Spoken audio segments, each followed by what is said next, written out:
क्या यहाँ पे गाड़ियां नहीं है?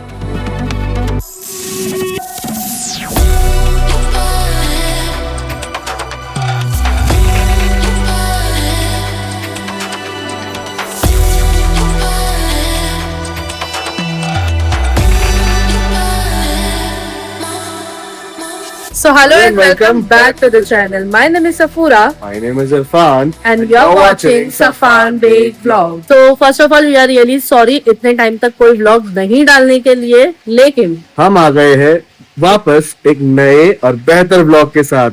अभी हम हैं माथेरान के रेड बोट रिसोर्ट में। मोस्टली लोगों ने माथेरान का नाम तो सुना है, लेकिन बहुत सारे लोगों को तो पता ही नहीं है कि माथेरान है क्या। हिल स्टेशन है, ट्रैक है, वनडे ट्रिप है या फुल वीकेंड है। यहाँ गाड़ियाँ नहीं चलती, यहाँ शॉर्टकट्स नहीं है और यहाँ पोल्यूशन तो बिल्कुल ही नहीं है, बस चलना पड़ता है। और इसीलिए शायद लोग माथेरान की ट्रिप स्किप कर देते या फिर लोग बिना सोचे समझे यहाँ आ जाते। इस वीडियो में हम आपको माथेरान दिखाने नहीं, समझाने आए हैं।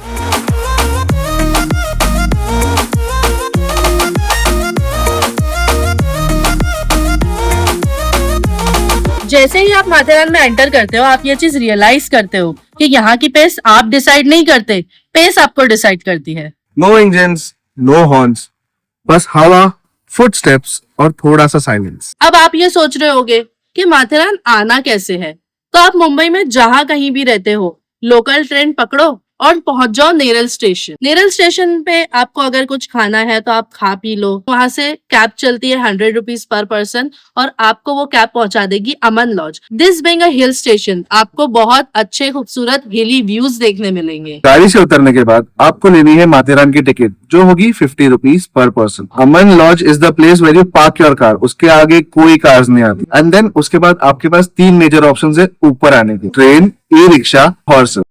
सो अगर आपको एकदम स्लो व्यूज एंजॉय करते हुए जाना है तो टॉय ट्रेन, और अगर आप राइडिंग के शौकीन हो तो हॉर्सेस, और अगर आपको फास्ट आना है, कन्वीनियंटली आना है तो ई रिक्शा। अगर आप सीजन में आ रहे हो तो लाइन थोड़ी ज्यादा होगी, 35 रुपीज पर पर्सन, पर worth the wait. E rickshaw के बाद आपको आपके रिजॉर्ट तक वॉक करके जाना होता है, और पोल्यूशन फ्री हिल स्टेशन होने की वजह से थोड़े टाइम के बाद वॉकिंग आपको थकान नहीं लगेगी, बल्कि आप एंजॉय करोगे। यहाँ आके एक चीज बहुत इंस्टेंटली फील होती है, यहाँ आके सांस लेना बहुत आसान हो जाता है। हम मुंबई में सांस तो लेते हैं जहाँ ट्रैफिक है, पोल्यूशन है, मास्क हो या ना हो, हवा हैवी लगती है। और आप जैसे ही माथेरान आते हो, यहाँ पे हवा साफ नहीं, स्लो भी लगती है।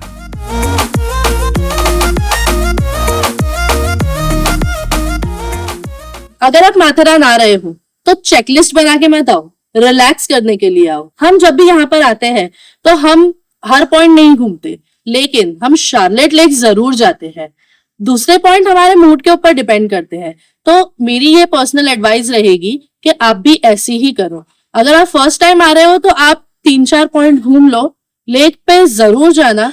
बाद में अगर आप सेकेंड टाइम, थर्ड टाइम या जितनी भी बार आ रहे हो तो चेकलिस्ट बना के मत आओ, क्योंकि चेकलिस्ट अगर आप पूरे करने जाओगे तो आप कामनेस फील नहीं कर पाओगे। और माथेरान एक ऐसी जगह है जहाँ इंसान रिलैक्स करने के लिए आता है। इस बार हमने शार्लेट लेक एक्सप्लोर किया, लेकिन एक दूसरे रास्ते से।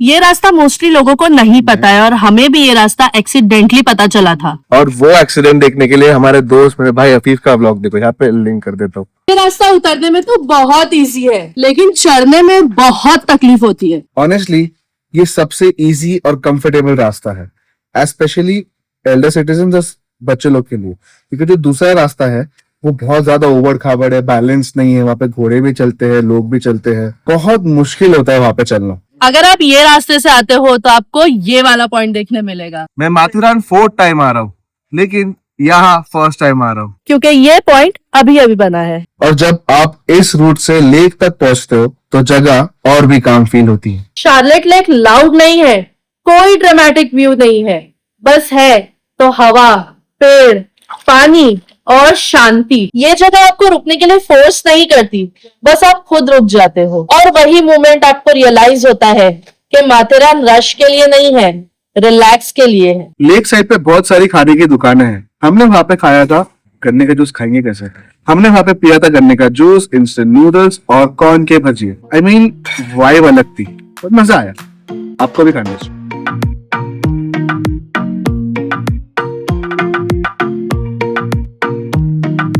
बहुत अच्छा है। एक सिर्फ इतना बड़ा लिए इससे, देखो भाई। काफी वॉकिंग और शांति के बाद हम पहुंच गए माथेरान के लोकल मार्केट में। ये एक नेचुरल स्टॉप जैसा लगता है। यहाँ की शॉप्स में ब्रांडेड चीजें नहीं है, जिसकी वजह से ये मार्केट रियल लगता है। हर शॉप में आपको एक पर्सनल टच मिलेगा, यूनिक चीजें, हैंडमेड चीजें और बहुत सारे ऑप्शंस यहाँ पे आपको मिलेंगे। और आप कुछ ना कुछ मेमोरी के लिए तो लेके जाओगे ही जाओगे। अगर आप माथेरान आने का सोच रहे हो तो एक बुक और पेन ले लो, मैं कुछ बातें बताऊं। सबसे पहले यहाँ के डकैत बंदर। आप यहाँ पे अपने हाथों से कोई भी खुली चीजें नहीं लेके जा सकते, आपको थैलियों में डालनी है या फिर बैग्स में डालनी है। हाँ, अब यदि सफर नहीं आती है, थैली भी लेके जाते, आपको बैग में डालनी है। Point number 2, travel light.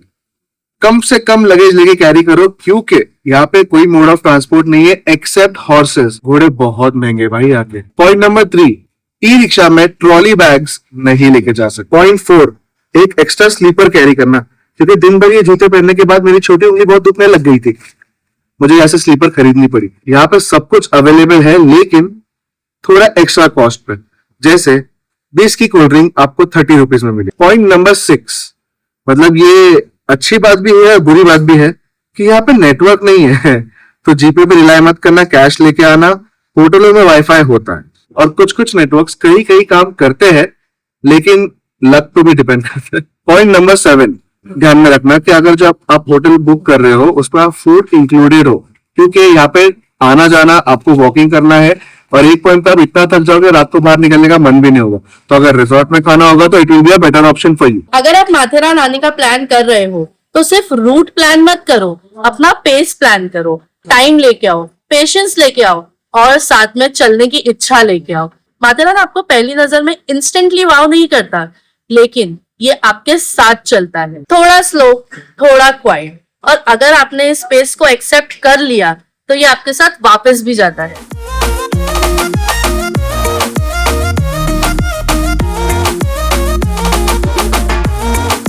अब आपको पता चला माथेरान हमारा फेवरेट हिल स्टेशन क्यों है। So do like, share and subscribe और कमेंट करके बताइए जरूर आप माथेरान कब आ रहे हो।